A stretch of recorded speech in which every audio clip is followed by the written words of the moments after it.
What is going on, guys? Welcome back to the channel. Today we're going to be taking a look at a gacha game here on the global side, Heaven Burns Red. This is a story-driven turn-based RPG that I am sure some of you will really enjoy. Without spoiling anything, this game is about humanity's fight against a mysterious life form called the Cancer, and naturally a team of superpowered schoolgirls are humanity's last chance for survival. I'll be covering the basic dynamics of the game, like character progression, basic core gameplay, boss battles, and I'll also be getting into some pulls towards the end of the video because they are currently running a really good summoning event in which we can get 100 free pulls. Also, if you end up liking this game, there's going to be a link in the description for you to directly download the game and start playing. Before we begin, everybody who's been a part of the channel already knows what's up. So in the comment section, let me see that fire emoji. And with that being said, let's get right into the video. All right, the first thing we're going to talk about is going to be the characters themselves. Every character has what is called a memoria. So let's go ahead and click on Ruka Kayamori, which is the main character. And as you can see, we go to memorias. Memorias in Spanish means memories, right? So I'm going to assume, and this is where my head went when I read this, is that this is the same character in different points in time. You know what I'm saying? So you have an A rank, which is the rarity of the character, S rank, and then SS rank. SS rank is the highest rank character that you can get. And this is the type of character. It's an attacker character, so a DPS. There's different types of characters in the game as well, but we're going to cover them a little bit more deeply a little bit further on in the video. But every single character that you click has a different version of itself. This one, look at the art style. Like, the art style is pretty nice, guys. Like, they put a lot of effort into the 2D versions of these characters. So if you are the type of player or the type of person that likes this type of art and art style, there's a lot to go through here. Every faction has a different feel to it. Looks like these people all go to the same school or whatever. So there's a lot of characters to go through, and each character has a different version. For example, my favorite current character is this character called Seika Higuchi, which is one of the best supports in the game. Actually, I think he's the best support in the game. And this is the one that I have the SS version of it. And this is one of my favorite arts in the game right here. Look at this. It's a really beautifully constructed art. You also have a 3D version or 3D model of the character because the game is 3D. So this is what the character would look like in game. So, you know, you can kind of go crazy here, do what you want, but it's a really visually appealing game. So as you can see, you have your teams. As you can see here, you have the rank of the character up top. You have the type of damage they deal. I think this is piercing. The little purple thing is slashing.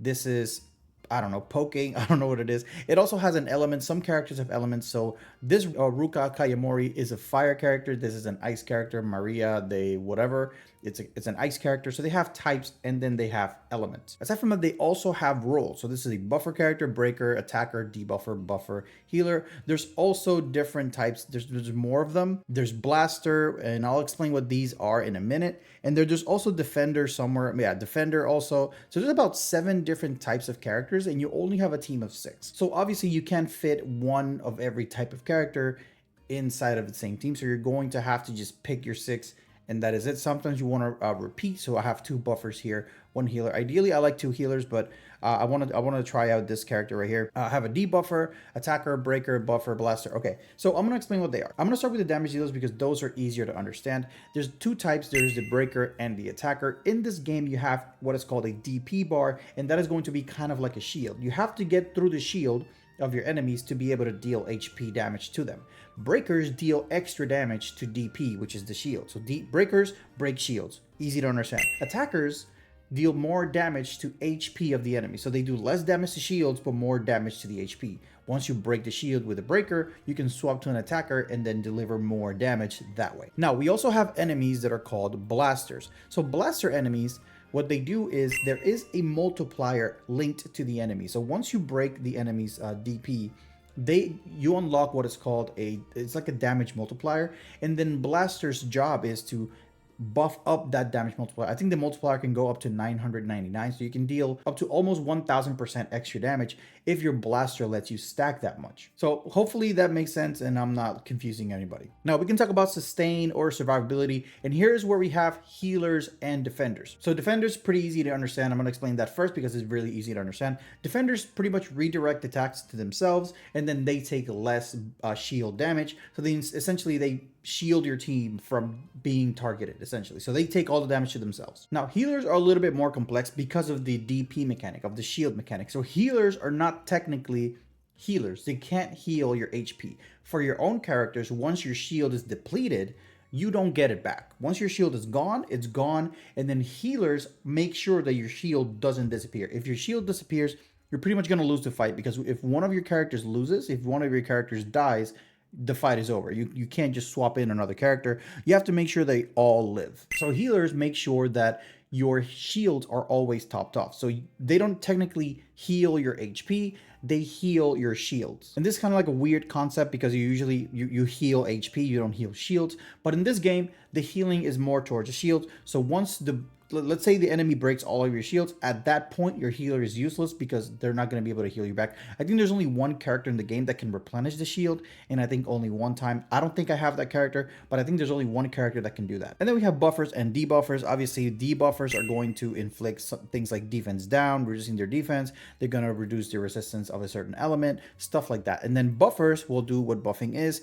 This one, for example, gives you a skill stat. It increases your skill attack essentially, but this one actually gets improved and gets you extra crit rate and crit damage when you level her up. So I have to level her up more, but essentially they just buff your characters. One interesting thing about this game is that turn order really matters. Like the way you choose how to attack really matters, but buffers always go first. If you're using a buffing ability, it doesn't matter what order you used it in, it'll always trigger first to make sure that your enemies or your allies are buffed up. So your goal in this screen right here is to craft a perfectly balanced team that'll allow you to beat the enemies before they kill you, essentially. So I also wanted to add that the number on each memoria indicates a different enhancement level, but the level itself, it's on the formation screen, which we see right here, is shared among all cards of the same character. I usually run a buffer breaker initially and then a debuffer. You decrease their defense and then try to break them that way. Once the bar is broken, I swap to my attacker,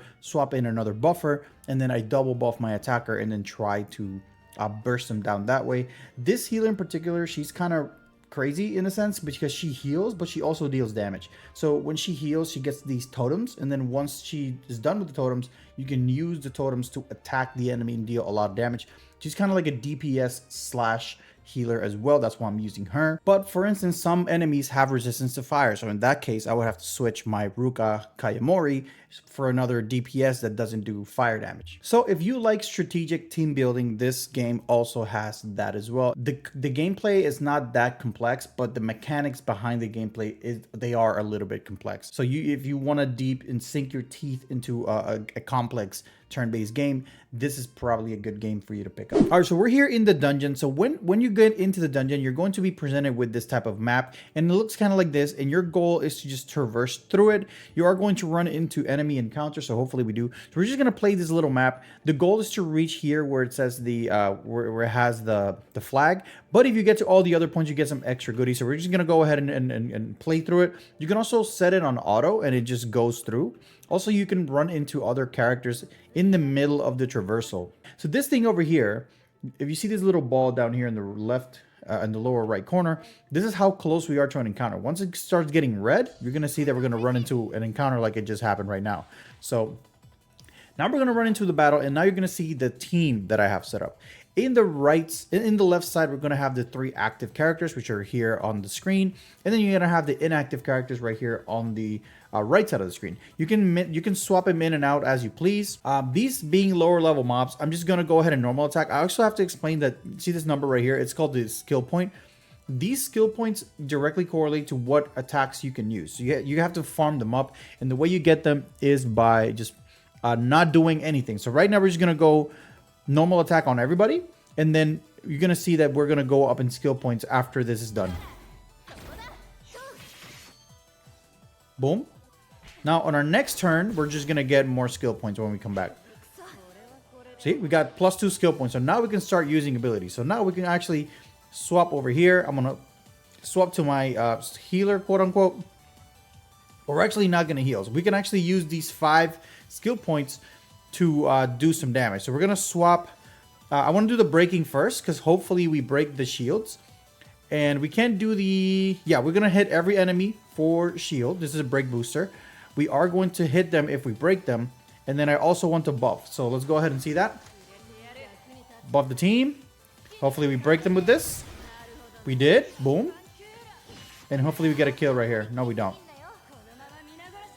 All right, as you can see, this little number right here, the 109 over 150, that is the blaster multiplier. So blasters are going to increase this number faster than regular characters. I don't have a blaster on my team to show you, but it is what it is. Other characters can also increase it, but blasters will do it faster.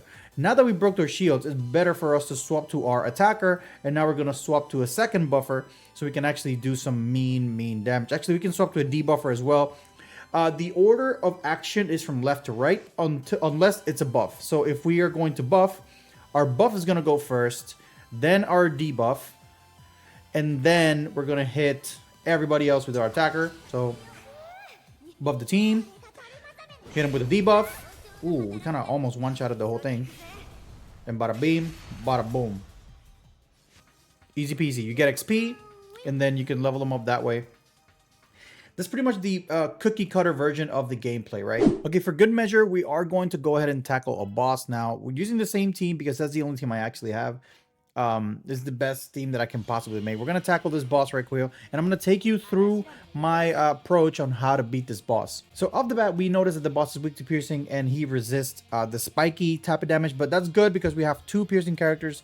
Our damage dealer is slashing, so I guess it doesn't do a lot of damage, but we're gonna tackle it the same way. Also, guys, this game is amazing. It pretty much, you can just turn off auto battle, and then you can do full or normal auto battle. I'm not gonna do that for this video, but it's a really good feature for farming. But let's just go ahead and start. We're gonna put the break character first. Actually, we're gonna try, yeah, let's do that, and then we're gonna try to deal as much damage to the shield as possible. So we're gonna put all damage dealers in here. Also, there's this bar up here in the top right corner, and this bar allows you to get extra SP and extra actions once you max it out. And you can stack it, you can max it out a few times, and it gets you more skill points and more actions. So I think it's actually better to just do this and then try to break now. Maybe we can double buff. No, we can't double buff, but yeah, she's not going to do a lot of damage either. So let's just go ahead and try to break. Yeah, let's just try to break. Actually, I think we just save. I think we save. I think we do one more sortie and try to hit. Boom, boom. We got a critical hit, which is good. Break bar's almost dead. Hopefully we don't get one shot. Oh, we're broken, chat. Oh no, this is bad. All right, so we're gonna have to risk it for the biscuit, I guess. You know, this is why defenders are so good. So we're gonna go ahead and try to double buff, because if we double buff and we break, then we get an extra turn, and then we wouldn't have to worry about it. Hopefully we can approach this. Okay, we're able to break. We did some mean damage. There we go. So now we can swap the break character out, swap the debuffer character in, debuff first, buff second. We already good to go. We're gonna go ahead and debuff, and we're gonna go and do this. Wait, this one does extra damage to HP, so let's go do that. Get the defense down, and then hopefully cross cut. Oh yeah, we one-shot the boss. Nice. All right, this wasn't that bad. This wasn't that bad, actually. But that's pretty much what it is. You can actually do this in auto as well. This is on a farming stage as well. So farming in this game is so easy. You farm for XP materials, you farm for level up materials, and they have kind of like an equipment system too. But I haven't gotten that far into the game just yet. Okay, before we get into summons, I did want to go over the events. So they currently have a lot of events going on. You have to clear some parts of the game in order to reach these events. So for instance, look at all these events that they have going on. Each event has its own story, its own rewards. So there's a lot of stuff to cover. But they also have a really, really good recruiting event that they have going on. And this is for 10 days, you're going to get 10 rolls each day for a total of 100 free rolls. So all you have to do is download the game, log in. You're going to get 10 rolls for free, aside from all the other ones that you get when you initially get in the game. You also have the also 100-day recruitment celebration. So this is for you to recruit as many characters as possible. So the only thing I'm really looking to get is another SS debuffer that decreases defense or resistance penetration, something like that. I'm not too versed on the whole cast, so I don't know what I'm actually looking for. So we're going to go into this the same way. You and I are going to experience it the exact same way. So let's go ahead and do our first 10 pull right here. This completely free. You get it just for logging in. Summoning animation. I actually don't know. Okay. It's not looking good, chat. Okay, so there's a gold one. I don't know if this is S or SS. Okay. A. Okay, so I'm guessing the blue ones are A, so we can skip. Okay, we got an S. Nice. I think we already had this one, but we had an S rank character. Oh, so they can fake out. So they can trick you. They can bamboozle you, chat. All right. Nice. Okay, we got another S character. I think we already had that one. So this is my free temple. That's great. All right, so that's going to be the end of the video. This is Heaven Burns Red. The link to download the game is in the description. So please click the link in the description to download Heaven Burns Red. Let me know what you guys think in the comment section below. And until next time, guys. See ya.